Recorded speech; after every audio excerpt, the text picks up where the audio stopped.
NCCIA यानी national cyber crime investigation agency का क़याम तो मुल्क भर में बढ़ते हुए साइबर क्राइम्स को कंट्रोल करने के लिए किया गया था। अलबत्ता बदउनवानी, इख्तियारात के नाजायज़ इस्तेमाल और रिश्वतखोरी जैसे संगीन इल्ज़ामात ने पूरे इदारे को हिलाकर रख दिया है। ज़राए के मुताबिक मुतादिद अफसरान ने मुबैना तौर पर साइबर क्राइम ग्रोहों, कॉल सेंटर्स और ऑनलाइन फ्रॉड नेटवर्क से रिश्वत लेकर उनके खिलाफ कार्रवाइयाँ रोक दी। NCCI का बड़ा स्कैंडल उस वक्त सामने आया जब मारूफ यूट्यूबर डकी भाई की अहलिया अरूब जतोई ने अफसरान के खिलाफ शिकायत दर्ज कराई। शिकायत में कहा गया कि अफसरान ने मजमूई तौर पर 90 लाख रुपए रिश्वत लेने के एवज डकी भाई के खिलाफ केस में रिलीफ देने का वादा किया था। इस केस में cyber additional director Sarfaraz Chaudhary समेत दीगर 8 अफसरान के खिलाफ मुकदमा दर्ज किया गया। अरूब जतोई की दरखास्त पर साबिक एडिशनल डायरेक्टर सरफराज चौधरी समेत दीगर 8 अफसरान के खिलाफ मुकदमा दर्ज किया गया।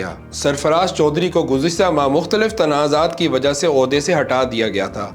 उन पर इल्ज़ाम था कि उन्होंने मारूफ यूट्यूबर रजब भट्ट पर भी गैर कानूनी ऑनलाइन ट्रेडिंग में मुलविस होने का इल्ज़ाम आयद किया था। मुकदमे में नामजद एक और मुलजिम डिप्टी डायरेक्टर मोहम्मद उस्मान भी लापता हैं। उनकी अहलिया रोजीना उस्मान ने दरखास्त दे रखी है कि 14 अक्टूबर को 4 मुसल्लह अफराद ने उनके शौहर को अगवा कर लिया, जिस पर अदालत ने पुलिस से वाक़े की रिपोर्ट तलब कर रखी है। डकी भाई की अहलिया अरूब जतोई की जानिब से दर्ज कराई गई FIR के मुताबिक डकी भाई की फैमिली से मजमूई तौर पर 90 लाख रुपए रिश्वत वसूल की गई। असिस्टेंट डायरेक्टर और तफ्तीशी अफसर शुएब रियाज ने डकी भाई को रिलीफ देने के लिए 60 लाख रुपए पहले वसूल किए और उसके बाद दोबारा से जुडिशल रिमांड पर जेल भेजने के लिए 30 लाख रुपए वसूल किए गए।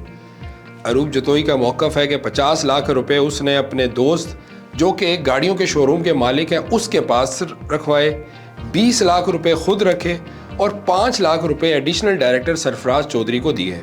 NCCIA के खिलाफ शिकायत पर हुकूमत ने फौरी एक्शन लेते हुए DG NCCIA वकारुद्दीन सैयद को ओहदे से हटा दिया और नया डायरेक्टर जनरल तैनात कर दिया। इसके अलावा आला सतही तहकीकाती कमेटी का भी आगाज कर दिया गया है। इन शिकायत के बाद पंजाब हुकूमत ने फैसला किया है कि वो अपना एक अलहदा साइबर क्राइम विंग का क़याम करेंगे ताकि बढ़ते हुए ऑनलाइन जराइम और बदउनवानी समेत दीगर जराइम के खिलाफ मौसर तरीके से कार्रवाइयाँ की जा सकें।